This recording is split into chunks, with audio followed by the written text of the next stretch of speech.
Leonardo Curcio en Fórmula. Concluye el día con la información más relevante, el análisis en la voz de los expertos y la agenda informativa del día siguiente. Leonardo Curcio en Fórmula. ¡Comenzamos! Leonardo Curcio en Fórmula. Saludo con gran cariño al auditorio de Telefórmula, que en este momento se enlaza con los trabajos de esta emisión. Agradezco que nos siguen a través de la radio y, por supuesto, plataformas de Internet. La Suprema Corte de los Estados Unidos anuló una sentencia conocida como Roe contra Wade, que estaba vigente desde 1973, garantizaba, entre otras cosas, el derecho a la interrupción voluntaria del embarazo. La fiscal de Mississippi, Leanne Fitch, fue la que promovió la derogación de este derecho. Biden ha salido y criticó el asunto, dijo que es un día triste para los Estados Unidos, es un trágico error de la Corte Suprema, y pidió al Congreso recuperar el derecho al aborto como una ley federal. Parte de lo que dijo Biden fue esto. Literalmente, el tribunal llevó a Estados Unidos 150 años atrás. Es un día triste para el país, desde mi perspectiva, pero no significa que la lucha ha terminado. Déjenme ser muy claro y sin ambigüedades. La única manera que podemos asegurar el derecho a elegir de las mujeres es para que el Congreso vuelva a restituir estas protecciones como leyes federales. Pues eso dijo, y efectivamente también dijo Biden que las libertades estarán en la boleta en noviembre. Los norteamericanos votarán efectivamente, y bueno, pues este será uno de estos temas. Kentucky, Luisiana y Dakota del Sur prohibieron ya el aborto tras el fallo del tribunal. Expresión de diversos líderes. Emmanuel Macron, el presidente de Francia, se ha pronunciado por los derechos de las mujeres. También lo hizo Justin Trudeau. Esperamos que el presidente de México también lo haga en las próximas horas. En más información, el Congreso de los Estados Unidos aprobó la ley que restringe el acceso a las armas. El canciller mexicano celebró efectivamente esta aprobación, dijo que ayudará a reducir el tráfico ilegal. Luego de la difusión de los audios en que el fiscal Gertz Manero arregla con el padre de Lozoya el tema de quién va a ser el abogado, si interponen o no un amparo, el presidente dice que sobre eso no tiene opinión. Escuche. No tengo opinión sobre eso, porque pues es una lucha de intereses. El señor Lozoya está acusado de entregar sobornos y no me quiero meter en eso. Solo repetir que le tengo confianza al fiscal. Bueno, pues eso, dijo, fíjense, no tiene opinión sobre la política editorial de un montón de medios, sobre la sucesión dentro del PRI, que si defienden a Alito, ¿no? Vamos, hasta sobre las elecciones en Colombia y otros países como Brasil, sobre eso tiene opinión, pero sobre el tema de su fiscal, arreglando efectivamente el caso con Lozoya, sobre eso el jefe de Estado prefiere callar. Un caso que ha conmovido a la opinión pública aquí en la capital es el de la joven cantante Irma Lidia y el abogado Jesús Hernández Alcocer, quien la asesinó efectivamente en un restaurante en el Suntory de la Colonia del Valle, aquí en la capital de la República. Continúa la violencia, asesinan a 6 personas en Tijuana, secuestran a 8 pescadores en un rancho. Esto ocurrió en el otro lado del país, en Otompe Blanco, allá en Quintana Roo. Esta tarde se realiza el funeral del guía de turistas que fue asesinado junto a los 2 jesuitas. El presidente planteará a Joe Biden en su próximo encuentro un plan antiinflacionario. Y bueno, pues el día de hoy habló ampliamente, sobre eso también tiene opinión el presidente, sobre el tema de Julian Assange, y le sorprendió que mucha gente se haya callado sobre el particular. Y bueno, pues habló también, entre otras cosas, de su plan, la Fraternidad Universal, que tampoco dijo ha sido tomado en serio, digamos con profundidad. Pero habló también de pensar en otra fórmula para evitar que solamente se combata con las tasas de interés. Pausa, volvemos. Con la información, le comentaba que el presidente de Francia, Emmanuel Macron, ha subido un tuit a su cuenta de Twitter, un mensaje que dice: el aborto es un derecho fundamental para todas las mujeres, hay que protegerlo. Expreso mi solidaridad, dice Macron, con las mujeres cuyas libertades se están poniendo hoy entredicho por la Corte Suprema de los Estados Unidos de América. Yo me enlazo con el embajador de la República Francesa, Jean-Pierre Azvazadurien. Monsieur l'ambassadeur, soyez le bienvenu, bienvenido, embajador. Muchas gracias, Leonardo, y un saludo muy cordial a sus oyentes. un mensaje importante del inicio y usted subía a su cuenta de Twitter recordando que Simone Veil en su momento impulsó la ley de despenalización del aborto en Francia. Embajador. Sí, en 1974 y Simone Veil es una figura, una autoridad moral, una persona muy respetada en Francia y descansa desde que falleció en 2017 en el Panteón de Francia, ¿no? Con Victor Hugo, con las más grandes de Francia. Sí, es una figura extraordinaria, hizo muchísimo para los derechos de las mujeres en Francia, en particular cuando era ministra de la Salud, a favor de impulsó esta ley de despenalización del aborto. Y él mencionó el hecho que, cada año había 300.000 mujeres, ¿no? En Francia que podían padecer las consecuencias de un aborto en condiciones que no eran las condiciones permitidas. Así que me parece que es importante en este día de retroceso de los derechos de mujeres, de recordar esta figura tan importante de nuestro país y me parece más allá. Además, muy importante recordar las fechas. La Roe versus Wade es de 1973, la ley de Simone Veil es del 74, luchas efectivamente de esa generación. Las luchas de esta generación tienen que ver con el orgullo. Usted anunciaba en su Twitter también, embajador, que este sábado la Embajada de Francia participará en la Marcha del Orgullo. Yo le agradezco mucho que le comente al auditorio por qué eso tiene relevancia. En este caso, digamos, la expresión pública de este tema tiene relevancia para usted, para la embajada y para Francia. Absolutamente, sí, es muy importante. Y firmamos también ayer una declaración con algunos países, en particular de la Unión Europea, pero más allá también de respaldo a la marcha, donde reafirmamos el compromiso con la promoción y la protección de los derechos de las personas LGBT. Es muy importante y mañana va a ser también el Día Mundial de la Diversidad Sexual, así que es un día importante. Y sí, desde la Embajada de Francia, yo personalmente estaremos parte de la marcha de mañana, una marcha para apoyar los derechos de las personas LGBT. Me parece muy importante y es el inicio de nuestra conversación, ¿no? El tema de los derechos, lo que puede ocurrir también en términos de retroceso, así que siempre hay que luchar para más derechos y me parece muy importante hacerlo, en particular en el mundo donde hay más de 70 países, ¿no? Donde la homosexualidad o la transidentidad siguen estando penalizadas. Así que no todos pueden hacer lo que hacemos al momento, ¿no? De abordar estos temas públicamente y por eso es muy importante de sumarnos a la marcha de mañana. Penalizados y en muchos casos estigmatizados. Convocaron también a un conversatorio, embajadora Azbasadurian, para la protección de niños y adolescentes, que es una etapa conflictiva en la vida, en lo que tiene que ver, conflictiva por muchas razones, pero es una etapa como de determinación, en fin, de preferencias sexuales y por tanto, en algunos casos puede haber estigmatizaciones, acosos o francas agresiones.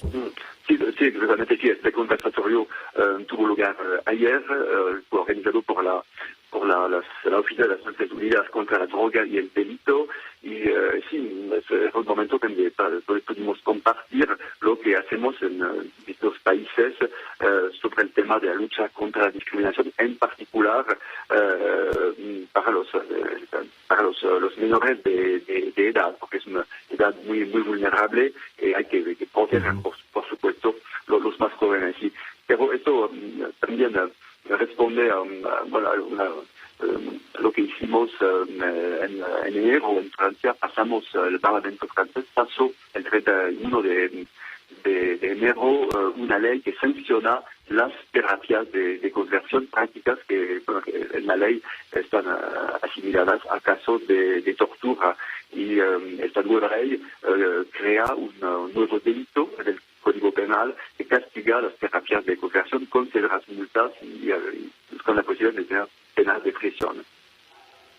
Muy bien, pues embajador, siempre es un placer conversar con usted. Le agradezco que esta noche haya estado con nosotros. No, muchísimas gracias como siempre, Leonardo. Muchas gracias. Hasta luego. Saludos. El embajador Azbasadurian, el embajador de la República Francesa, ya lo escuchó usted, participará el día de mañana en la Marcha del Orgullo. Vamos ahora contigo, Laura Cardoso, adelante. La marcha por el orgullo LGBT regresa a las calles. Luego de 2 años de realizarla de forma virtual por la pandemia, este sábado el Paseo de la Reforma y toda la ruta que lleva al Zócalo se vestirá de colores. Con el lema "Las calles son nuestras" por una diversidad libre de odio, violencia y machismo, la comunidad LGBT busca reivindicar sus derechos para poder vivir en libertad su sexualidad. Es Georgina González, del comité organizador Inclúyete, quien dice que invitaron a la jefa de gobierno a dar el banderazo de salida de los contingentes, además de entregarle un pliego petitorio. En este evento vamos a estar alrededor de 100 mujeres de la diversidad con ella, rodeándola, como reforzando esta unidad y haciendo visible esta necesidad por parte de nuestras poblaciones de estar reflejadas en la incidencia pública, de estar contabilizadas, porque pues no sabemos de qué morimos las lesbianas, de qué se mueren las bisexuales, no sabemos nuestra esperanza de vida, cuáles son nuestras principales necesidades en el sector salud. No tenemos datos oficiales sobre ningún aspecto de nuestra vida y por lo tanto tampoco hay incidencia en la atención a nuestra salud. Dice que se busca visibilizar la violencia y discriminación que viven las personas de la diversidad sexual. Alain Pinson, del grupo Vive Libre y personas con VIH irán en el contingente Bichotas, puntualiza que en la Ciudad de México no hay una sola política pública que garantice los derechos de esta comunidad. Sigue la discriminación, el acoso policíaco, los arrestos en el metro y quienes viven con VIH no tienen garantía de un tratamiento médico. Esta Ciudad de México cada vez se vuelve más hostil con las personas LGBT, los arrestos en el metro, el constante acoso de los policías en las calles, es un problema el que tenemos, ¿no? No hay una ciudad de derechos, no hay una ciudad innovadora, hay una ciudad que reprime, hay una ciudad que violenta, hay una ciudad que finge. Mientras tanto, en la zona rosa, las calles, sus bares y hasta los pasos peatonales lucen coloridos en espera de los festejos por la marcha por el orgullo LGBT. Fórmula Noticias, Laura Cardoso Tierra. Muchas gracias. Oiga, y bueno, pues me entero que en este caso en el aeropuerto de la Ciudad de México, si usted toma un taxi de estos de plataforma, el Uber o el Didi, además leí hoy el artículo de Lourdes Mendoza, a quien le mando un saludo. Lourdes, dice que te pueden multar hasta con 43,000 pesos, ¿no? Yo no estoy, digo, cada vez entiendo menos esta ciudad de las prohibiciones. Prohibido prestar servicio o abordaje de pasajeros en taxis de plataforma digital, multa de 43,000 pesos. Y sí te las cobran, fíjese, yo fui a verificar el coche el día de hoy y me dijeron, tiene usted 3 multas, adivine qué hizo, iba a 83 kilómetros. Tenga mucho cuidado con la autopista urbana norte, al incorporarse, es el momento en el que puede acelerar un poquito y ahí te agarran, pues están en plan así como en la época de Mancera, decir, hay que agarrar al que se deje. Entonces igual le cobran 43,000 pesos allá al del Didi, pero uno dice, oiga, pues ya las prohibiciones están a todo lo que dan, ¿no? En este caso, pues, y multas, en serio, supongo que tienen un ánimo recaudatorio fuerte o tratar de llegar a un arreglo con los grupos de presión en el aeropuerto o acabar de fundir el aeropuerto capitalino, pero ni aún así pueden decir, oiga, váyanse al AIFA. Yo sigo preguntándome qué día va a volar el presidente en el AIFA. O sea, ¿qué día lo va a usar, no? Es decir, ¿qué día va a salir a las 10 de la mañana que termine la mañanera y va a tomar efectivamente su taxi, va a llegar hasta allá? Me ha parecido muy inteligente el anuncio de Volaris, anunciando, dice, aeropuerto capitalino, tantos kilómetros. El de Toluca, ya anunciaron varios vuelos allá, a 20 y tantos kilómetros. El otro a 52. Pero bueno, cada vez le ponen más prohibiciones y me sorprende, y como le digo, pues a mí esto de la aplicación de la ley a unos y no a otros, sí me genera inconformidad como ciudadano, ¿no? Al lado mío iba un taxi sin placas y ahí, pues como son consentidos de Semovi, pues eso, o siempre hay una explicación de por qué ellos no cumplen con la ley, pues ellos no. Y también un montón de compatriotas con su telefonito, y yo vuelvo a poner sobre la mesa lo que le he dicho muchas veces a la autoridad. Si es verdad que por ir uno 85 en una autopista urbana, en confinado, pone en riesgo la vida de la gente mucho más que los que van con su teléfono conduciendo, o realmente es una prioridad regulatoria basada en el ánimo de recaudar o en la parte inercial, ¿no? Como no se atreven a estar cobrando multas a los que van con su teléfono, que vive Dios causan un montón de accidentes y problemas, se van sobre los que pueden. Y en este caso, los pasajeros del aeropuerto que pagan TUA, DUA y ya no sé cuántos impuestos más, y además tienen que sufrir todas las ineficiencias, y además se aguanta y no puede tomar ese taxi porque yo lo digo. Igual que no hay corridas de toros porque yo lo digo. Y no fuma tabaco porque yo lo digo. Digo, bendito sea Dios, la ciudad ya parecen Trump y sus amigos, ¿no? Ir prohibiendo, al rato van a decir el aborto tampoco porque ellos lo dicen. Es increíble que entonen el discurso de que esta es la ciudad de las libertades y cada vez veo que hay más restricciones para casi todo. En este caso, pues tomarse un taxi de plataforma en el aeropuerto, pues resulta que le puede costar 43,000 pesos. Dejo ese tema sorprendido de las cada vez mayores restricciones que hay en esta ciudad y en este, digamos, recinto aeroportuario, que es federal, pero de todas maneras es la misma Ciudad de México. Y doy paso ahora al doctor Raúl Benítez. Él, usted lo sabe, es investigador del CISAN y preside CACEDE. Mi querido Raúl, ¿cómo estás? Hola Leonardo, ¿cómo estás? Buenas noches, te mando un saludo. Yo te mando 3 abrazos. Oye, te quería preguntar, tú eres un gran conocedor, los libros de Benítez sobre El Salvador son clásicos, son emblemáticos. Si te recuerda de alguna manera, yo estos días he pensado en Ellacuría y algunos de los jesuitas asesinados, si ves algún paralelismo o no entre lo que ocurrió en Centroamérica en los 90s y lo que está ocurriendo ahora en México. ¿Hay algún paralelismo? Y si no, te pido que hagas una lectura sobre lo que está ocurriendo en México en materia de violencia. Raúl. Mira, el asesinato de los sacerdotes jesuitas obviamente pues es sobre la misma Compañía de Jesús, que es una congregación que trabaja mucho sobre la filosofía de la teología de la liberación, pero en El Salvador era otra situación, era una guerra civil muy política y los jesuitas en aquel fatídico 11 de noviembre de 1989 fueron asesinados por el ejército, esto está demostrado. Aquí es diferente, es la forma impune como los grupos criminales y personajes tan nefastos como este señor que están atribuyéndole la responsabilidad, tienen dominio de pueblos por todo el país y en este caso pues en la Sierra Tarahumara y en este caso tuvieron la mala fortuna estos dos queridos sacerdotes jesuitas y la impunidad es ramplante en el país. Solo esta semana tuvimos este acontecimiento, pero 5 días antes pues todos los acontecimientos de San Cristóbal de las Casas. Ya por toda la geografía nacional nosotros encontramos el incremento de la violencia de forma ramplante y los criminales que nadie los puede parar.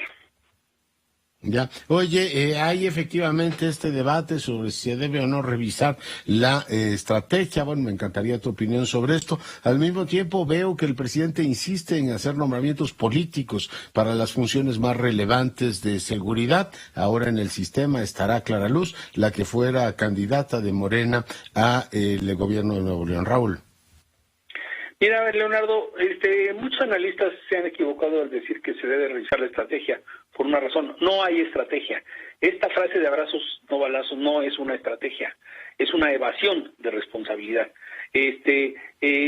Precisamente la evasión es tratar de que no haya enfrentamientos entre las fuerzas militares, policíacas, la Guardia Nacional, con los grupos del crimen organizado para que haya menos bajas y para que ellos perciban que el gobierno no les está agrediendo y que haya paz, pero eso no es estrategia. La estrategia, yo estoy de acuerdo que no debe usarse al ejército siempre, pero la estrategia debe ser las leyes y quien las vaya a aplicar a quien cometa delitos. Y entonces las leyes las puede aplicar un juez, no solo tienen que ser los soldados, sino no solo tiene que ser a balazos, tiene que haber inteligencia para precisar quiénes están cometiendo estos gravísimos delitos, para quién gobierna en esos pueblos, las extorsiones. En el caso de Chihuahua, pues de todos es sabido que el tráfico de la madera en esa Sierra Tarahumara es uno de los grandes negocios y quizás esto haya llevado al empoderamiento de estos grupusculillos criminales que asolan la sierra y a la gente buena como estos jesuitas que trabajan con la gente y todo esto, pues salen como las principales víctimas de esto. Pero lo que hace el presidente no es estrategia, por eso no se puede revisar porque no es una estrategia, según creo yo, ¿no? Sí, qué fuerte. Oye, el presidente insiste también en que hay que impulsar la reforma, en este caso de la Guardia Nacional, y que el mando de la misma pase a Sedena. Y el argumento que usa es el mismo, es muy consistente. No podemos permitir que se degrade estando bajo el mando de civiles. Yo veo que en Chile están desmilitarizando algunos cuerpos, pero quiero oír tu opinión sobre eso. ¿Es buena idea avanzar en el sentido que el presidente lo plantea, Raúl? Mira, tiene dos vertientes, la buena y la mala, por supuesto, como muchas cosas en las estrategias gubernamentales. La parte, digamos, directriz del mando, pues es correcta. Si hay una institución como la Sedena que les paga a todos los soldados que están en sus filas, que están bajo su sistema de seguridad social, en sus cuarteles, pues sí tiene que haber un mando. La mala es que son problemas de seguridad pública que tienen que estar hechos con policías o con personas entrenadas en materia de seguridad pública. La seguridad pública y la estrategia militar son dos cosas contrarias. Los militares están entrenados para contener con armas problemas de seguridad nacional. Los policías están entrenados para ordenar a la gente en las calles, la población, y tienen que tener una estrategia de contacto con la población civil y entrenamiento, por supuesto, y todo esto. Entonces, el devaluar cuerpos policíacos en favor de las fuerzas militares en muchos países lo que lleva es a un endurecimiento de las estrategias de gobierno, y también los criminales pues no están siendo abatidos ni con la Guardia Nacional fuera de la Sedena, ni con la Guardia Nacional en la Secretaría de Seguridad Pública y Protección Ciudadana. No es un asunto de dónde está la Guardia Nacional, es un asunto de eficacia de movilización de fuerzas militares que tienen misiones policíacas como la Guardia Nacional. El comandante de la Guardia Nacional, Luis Rodríguez Bucio, es una persona que muy bien preparada, pero él está en este dilema de mando civil, mando militar, cómo combato cierto tipo de fenómenos, y tiene también muchas misiones. Una cosa es detener el paso de los migrantes en la frontera sur, como va a querer Estados Unidos, y nos lo van a pedir ahora en julio cuando vaya López Obrador en julio a la Casa Blanca a ver a Biden. Le va a pedir exactamente que le pidió en julio del 2019 Donald Trump: me paras por favor a los migrantes porque tengo elecciones en noviembre y la gente en Estados Unidos no los quiere. Entonces la Guardia Nacional es multidimensional, está enfrentando varias cosas, los fenómenos naturales, donde la Sedena, por ejemplo, tiene una gran capacidad, igual que la Marina. Entonces esto hay que regularlo, hay que ordenar qué hace cada quien, cómo y dónde. Pero cada día le dan más misiones, que si la extorsión, que si, o sea, ¿sí? La tienen todas. Pero pues es correcto que el secretario de Defensa tenga bajo su responsabilidad el tema de la seguridad pública, Raúl. No, porque el secretario de Defensa es un militar que no entrenó a policías. Él está en la línea castrense, pues entrenado como soldado. Los soldados están entrenados para enfrentar situaciones difíciles y usar armas. Y las policías deben usar el arma en última instancia. La policía tiene que pasar una gradualización de su acción, donde primero se trate por medio de la ley, por medio de la identificación con medidas de inteligencia de dónde están los delincuentes, etcétera. El soldado busca enemigos, uno de los cuales puede ser en la naturaleza, por ejemplo, con la gran capacidad que tienen para el plan de N3. O sea, pero el general no se entrenó como policía, el general. Entonces, la reforma en este caso que plantea esto, que pase a su mando, ¿no te parece procedente? Por otro lado, preguntarte, ¿es imposible conservar en nuestro país una policía federal no contaminada, mi querido Raúl? O sea, te lo planteo así como hipótesis general, pero el presidente dice, bueno, descartemos que eso se pueda dar, mejor pasémosla al ámbito militar, de tal manera que no se nos contamina. Estamos tan mal hechos que no podemos mantener una policía razonablemente limpia, Raúl. Pues mira, esa policía duró exactamente 20 años, nació en 1999 y fue disuelta en el año 2019, tuvo distintos periodos, pero el presidente, solo porque hubo muchas evidencias contra Genaro García Luna, que fue el gran superpolicía en la época de Felipe Calderón, y hubo evidencias de corrupción y vínculos con el narcotráfico, está preso en Estados Unidos, solo por eso se disuelve el cuerpo policíaco, que tenía partes muy bien armadas y construidas. Es como si en Pemex descubres que Lozoya es un supercorrupto y ya disuelves Pemex y creas otra cosa. No puede ser que la figurización en una persona corrupta tengas que cambiar toda una institución, y la policía estaba hecha pues para ir construyéndose, para contener problemas de seguridad pública. Entonces la disolución así tan abrupta que dio generó este vacío de seguridad, y por eso se incrementaron los delitos en el país y sobre todo los homicidios, ¿no? Ya. Oye, pues seguiremos de cerca el tema. Ahora es una de las, efectivamente, reformas que quedan pendientes. La oposición ha dicho ya moratoria constitucional. Serían estas dos, la electoral y la de la Guardia Nacional, las que estarían pendientes. Raúl, ¿algún apunte más? Pues mira, vamos a ver qué pasa en ese debate constitucional, y efectivamente si hay debate, que haya debate de a de veras, no que sean órdenes del presidente para una transformación muy radical y un crecimiento muy desmesurado desde la Secretaría de la Defensa en labores de seguridad pública. La seguridad pública tiene que ser civil, pero bueno, aquí ya han optado por la estrategia semimilitarizada hasta el momento y después militarizada si se aprueba esa reforma legal de mandar la Guardia Nacional a la Sedena. Si se logra esta reforma, si logra convencer el presidente a los diputados de oposición para que la pasen, que puede ser una posibilidad, porque la Sedena y la Marina han tenido un trabajo previo en los últimos años de mucho contacto con los diputados de todos los partidos de oposición, etcétera, podrían convencerlos. Bueno, pues que se haga bien, o sea, si ya no podemos evitar que haya civiles en las policías que van a ser comandantes de las Fuerzas Armadas, que lo hagan bien y que se entrenen bien como policías y que haya coherencia, porque a lo mejor pues es imposible evitarlo, a lo mejor los diputados y senadores se oponen. Esto está en veremos, va a ser un candente debate, igual que el del INE, pero yo creo que va a ir más sobre el área de seguridad. Ahora, plantearlo a que solo faltan 2 años del gobierno, pues es muy difícil que haya un cambio de resultados positivos para el gobierno en materia de homicidios y en reducción de homicidios, y como te digo, no está en el tema militar la solución, está en la aplicación de la justicia, que haya buenos jueces, que haya buenas investigaciones, mucha inteligencia en vez de balazos. En eso sí estoy de acuerdo con el presidente, pero nada de abrazos, o sea, el gobierno no puede estarle dando abrazos a los criminales así nada más porque sí. Eso no es ni moral. Digo, el Chueco llevaba 4 años... Que además no le hacen caso, ellos no le hacen caso con sus abrazos. Yo no he visto que le hayan dado abrazos a estos pobres sacerdotes jesuitas, ni en la ciudad de San Cristóbal por el control del famoso mercado, como lo que hicieron hace 5 días, y en muchos otros acontecimientos. Se están burlando y están aprovechando, vamos a llamarle entre comillas, la nobleza del presidente, o, para ser más descriptivos, la falta de estrategia del presidente, porque es una no estrategia. Muy bien, pues Raúl, te mando un abrazo, gracias. Saludos a tu audiencia, Leonardo, saludos, buen fin de semana. El profesor Benítez es investigador del CISAN y preside efectivamente CACEDE. Bueno, ahí tiene usted su opinión. Y bueno, aquí en México ya sabemos que el presidente no pierde ni una.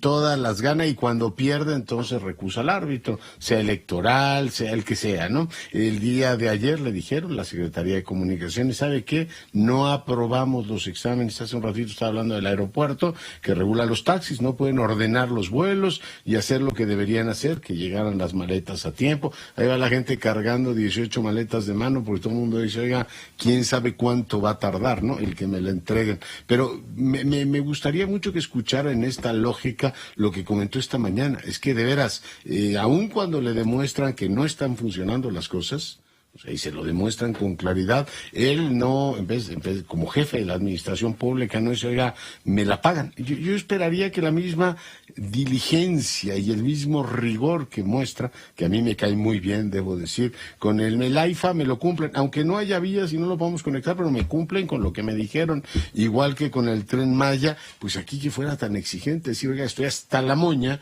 de que me estén diciendo todos los días que los vuelos no llegan, que esto es una especie de complot para que todo el mundo se vaya al AIFA, y le dijeron, pues la AA no permitió que México pasara, porque no estamos, igual que no pasamos días o sea, son mediciones, igual que la calidad del aire, no es un tema de opiniones, son mediciones y competencias. Hoy el presidente dijo, como me degradaron y voy a estar un añito más así, y por tanto no puede haber más vuelos a los Estados Unidos, pues escuche usted lo que dijo. Está haciendo una revisión, se está cumpliendo con todos los requisitos y yo espero que no vaya a haber ningún problema. Desde luego se aprovechan, hay muchos intereses, empezando por los que no nos quieren y están todavía molestos porque no se construyó el aeropuerto en el lago de Texcoco. No se les pasa todavía el enojo. Entonces ya se volvieron especialistas, ¿no?, en todo. Bueno, pues parte de lo que dijo, y pues no es un problema de quién esté enojado o no, que pues por supuesto los enojados tienen 2 problemas, enojarse y desenojarse, si no estamos degradados o no, e inevitablemente, indudablemente, estamos degradados y este gobierno no lo ha logrado resolver. Pero siempre hay, o en este caso, críticas a las instituciones o motivaciones de cualquier otro tipo, pero nunca hay esta pues asunción de la responsabilidad, que yo creo que sería lo más normal, es decir, no se logró. igual se enoja que el Tren Maya no lo dejan avanzar, pues debería, en mi opinión, tener efectivamente la misma disposición. Hoy leí en El Economista, por cierto, que obtuvieron efectivamente pues en este caso Fonatur, aplazaron una audiencia y las obras del Tren Maya se detendrán un mes más. Fonatur asegura que existe confianza por parte del gobierno federal en revertir los amparos. Ojalá tuvieran al fiscal, ¿no?, que les dijera igual que a Lozoya: me quitas el amparo en este momento. Pues se ve que con Lozoya sí funciona y con otros ciudadanos no necesariamente ocurre así. Pues próximamente, dice, aprobará la medida esta de impacto ambiental y el trazo referido, que tendrá efectivamente que ser revisado. Supongo que también será irritante el que el INAH haya hecho estas consideraciones, pues por defender el patrimonio. Pero bueno, yo esperaría que la misma diligencia, la misma exigencia, que insisto, yo valoro mucho en el presidente, de que tienen que cumplir con lo que prometieron, porque era un plan ya aprobado, lo tuviera también con la aviación y no estar buscando justificaciones aquí, allá y acullá. Pausa, volvemos. Quiero decirle que en el marco del Festival Villahermosa 2022 habrá una exposición de 3 grandes tabasqueños contemporáneos: el maestro Carlos Pellicer, José Gorostiza y Celestino Gorostiza. Yo le agradezco mucho al maestro Arturo Saucedo, curador de la exposición, que el día de hoy converse con nosotros. Maestro, ¿cómo está? Muy buenas noches. Muy buenas noches, gracias por la invitación para compartir esta gran experiencia de una exposición que habíamos montado en 2016 en el Museo del Palacio de Bellas Artes, y ahora, invitación de la presidenta municipal, Yolanda Osuna, podemos presentarla en la tierra de estos grandes tabasqueños. En el Centro Cultural Villahermosa. Empecemos por, en este caso, Pellicer, que ha marcado pues no solamente las letras, sino muchos ámbitos, un polígrafo y la vida cultural de Villahermosa, con el famoso Museo de la Venta, maestro. Así es, miren, podemos apreciar su gran trabajo como museógrafo con el Anahuacalli, con el Museo Frida Kahlo, con el Museo de la Venta, y sus grandes exposiciones nacionales que organizó cuando todavía estaba la SEP, la exposición de Julio Ruelas, la de José María Velasco, la de Clausel, y todo este contexto lo podemos apreciar en la exposición, sumado a obras originales de estos grandes artistas que les van a permitir apreciar al público no solamente el contexto, sino el valor que tiene el trabajo de Pellicer como museógrafo, como poeta, como pensador del arte. Lo mismo con el caso de Celestino Gorostiza y de José Gorostiza. Acudirán especialistas como Anthony Stanton, como Evodio Escalante, para dar conferencias, y también tenemos la posibilidad de encontrar todas las ediciones originales, tanto de Pellicer como de los Gorostiza y de los contemporáneos, además de que tenemos un núcleo de los antecedentes desde la revista Moderna, con grandes poetas como José Juan Tablada, como Efraín Rebolledo, como Ramón López Velarde, todo en ediciones originales y en documentos mecanoscritos o en documentos originales. Es en realidad un gusto, un orgullo poder compartir esta gran riqueza cultural. Ya, el maestro Pellicer era famoso también por sus nacimientos, belenes, que llegó a tener una gran colección. Le pregunto, digamos, en las crónicas de otra época, se recordaba, además le tocó la época que el presidente era vecino de la Ciudad de México, y Carlos Pellicer era así como el protector de los tabasqueños aquí, de la desaparición de unos cuadros del maestro Velasco, del maestro Pellicer. ¿Aquello quedó perdido en la nube de los tiempos? ¿Sabe algo de ese tema, maestro? Bueno, lo que me ha dicho Carlos Pellicer López y lo que se sabe públicamente es que se han ubicado algunos cuadros, la denuncia sigue abierta, se está tratando de recuperar, y los cuadros no han aparecido en el mercado. Muy probablemente se encuentren en alguna colección privada, pero se sigue haciendo la investigación. Hubo algunos aportes hace poco, pero ya no supe qué resultó de eso. Es la información que hemos tenido, ¿no? En efecto, la colección del maestro Pellicer tenía, pues, sobre todo grandes artistas, que además también nosotros estamos trayendo a esta exposición, como por ejemplo Nicolás Moreno, Fermín Revueltas, el mismo David Alfaro Siqueiros, José Clemente Orozco. Son obras originales que conforman la gran exposición que estamos presentando. Ya. Oiga, de Gorostiza, bueno, pues sabemos, además el Universal publicó, si no recuerdo mal, algo de él hace algunos días, pero bueno, cuéntenos un poco de su figura y qué es lo que puede uno encontrar en esta exposición. José Gorostiza. Mire, de José Gorostiza tenemos tanto sus obras, lamentablemente él publicó solamente 3 libros, que es el Canciones para cantar en las barcas, un libro muy raro, muy difícil de conseguir, extraordinario libro de poesía, Muerte sin fin, que es probablemente el poema más grande del siglo XX mexicano y iberoamericano, probablemente, y también una colección de prosa, y tenemos varias de las ediciones originales y documentos del maestro José Gorostiza. Tenemos la lectura de Muerte sin fin hecha por el propio José Gorostiza, y tenemos entrevistas que se pueden ver dentro de la exposición con especialistas como Boyd Escalante, como Anselm Stanton, y declaraciones. También fue diplomático Gorostiza, ¿no? Fue primero subsecretario de Relaciones Exteriores, luego secretario de Relaciones Exteriores, y trabajó mucho con Jaime Torres Bodet en la fundación de la UNESCO. Son fundadores de la UNESCO junto con Julian Huxley, y después él fue director de la UNESCO también, José Gorostiza. Entonces, pues, en realidad son unos titanes y unos grandes creadores de instituciones.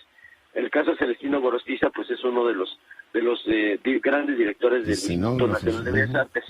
Y el mismo José Gorostiza, tenemos un documento del 34 en el que él presenta la ley para crear un Instituto Nacional de Bellas Artes, cuestión que se cristaliza hasta 13 años después. Pues son hombres de otro nivel. ¿Perdón? Sí. Titanes, auténticamente, lo dijo usted, pues es una gran oportunidad, y supongo que para las tabasqueñas y los tabasqueños una gran oportunidad también de profundizar en las grandes cosas que ha aportado esa entidad. Estarán pues en el Centro Cultural Villahermosa. Así es, durará 3 meses la exposición, y habrá una serie de conferencias a lo largo de todo ese tiempo con especialistas que darán conferencias sobre diferentes aspectos de la obra de Celestino Gorostiza, de José Gorostiza y de Carlos Pellicer. Muy bien, pues maestro Saucedo, curador de la exposición, le agradezco mucho que haya estado esta noche con nosotros.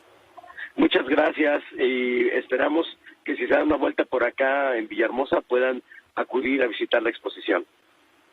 Vale mucho la pena. Muchas gracias. Bueno, pues ahí está la invitación. El tema es apasionante, además que personajes de verdad, titanes ahora, que recordaba todo esto de la fundación de la UNESCO, en el que jugó Torres Bodet un papel importantísimo. Y bueno, pues personajes como Carlos Pellicer, que además de ser un hombre, un poeta extraordinario, un hombre profundamente complejo, ¿no? Esta mezcla de poeta muy cristiano y sensible, al mismo tiempo el poeta de la revolución, que influyó tanto en el pensamiento del presidente. Cuando preguntan, oiga, ¿por qué el presidente combina esta parte como religiosa y al mismo tiempo tiene esta lógica de cercanía con la revolución? Yo creo que el tema de la revolución se lo puso su maestro de secundaria, este tema más piadoso, aparte de las inclinaciones religiosas que tenga. Yo sostengo que tiene que ver con el tratamiento de Pellicer, que era pues un líder, un hombre extraordinario y que irradiaba un liderazgo enorme entre los tabasqueños jóvenes. En esa época el presidente era un estudiante de ciencias políticas aquí en la capital. Óscar Zúñiga, te saludo. Gracias, Leonardo. ¿Qué tal? Muy buenas noches. Pues precisamente en su conferencia mañanera, el presidente Andrés Manuel López Obrador dio un reclamo a la prensa nacional por estar publicando cifras que son tendenciosas, sobre todo en el aumento a las tasas de interés que dio a conocer el Banco de México, y dijo que si bien es respetuoso de la autonomía del Banco Central, esto luego de aplicar la mayor alza de tasas de interés en la historia, que pasa de 7 a 7.75%, señaló que el Banco de México debe cambiar esa fórmula, ya que se está, perjudicando precisamente la actividad económica que existe en el país a través de este tipo de publicaciones, y que repercute ampliamente en los medios de comunicación nacional. Por otra parte, Leonardo... Pero nada más para, digamos, asumir la parte, ¿qué fue lo que hicieron los medios de comunicación? ¿No subió 75 puntos base la tasa de interés? Exactamente, y fue publicado precisamente por el Banco Central. Sin embargo, pues el presidente López Obrador, pues tal parece que no le pareció pues esa publicación, y sobre todo que los medios de comunicación le hubieran dado tanto vuelo, Leonardo. Bueno, está bien. Oye, lo dijo el banco. ¿Qué más ocurrió? También vi que defendió a Julian Assange y se enojó que porque los medios no le han hecho tanto eco al tema, ¿no? Exactamente, es lo que dice, que en otros temas, precisamente con Julian Assange, pues los medios de comunicación no le hacen tanto eco.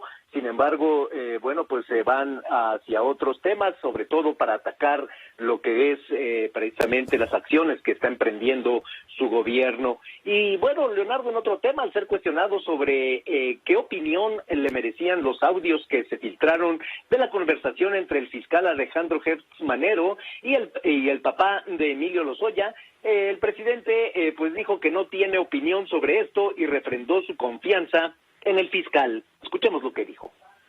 No tengo opinión sobre eso, porque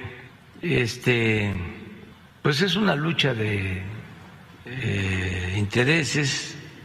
El señor Lozoya es acusado de entregar sobornos y no me quiero meter en eso.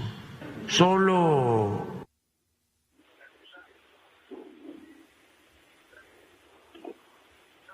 ¿sí? En cuanto, Leonardo, en cuanto a la refinería de Dos Bocas, dijo que exageran sus críticos al decir que incrementó el costo en más de 18 mil millones de dólares y manifestó que si bien sí hubo un incremento que fue de aproximadamente del 20%, el costo llegará a los 11 mil millones, pero de pesos, Leonardo. Muy bien, pues muchas gracias por el reporte. Y bueno, pues se celebra el primer Día Internacional de las Mujeres en la Diplomacia, y yo le agradezco que una de las grandes diplomáticas de este país y subsecretaria del ramo, Carmen Moreno, hoy converse con nosotros. Subsecretaria, bienvenida. Muchas gracias, Leonardo. Muchos saludos a todos los usuarios. Un saludo enorme a usted y le agradecemos el tiempo. ¿Qué reflexión comparte con el auditorio que nos escucha y ve en todo el país sobre la celebración de este Día Internacional de las Mujeres Embajadora en la Diplomacia?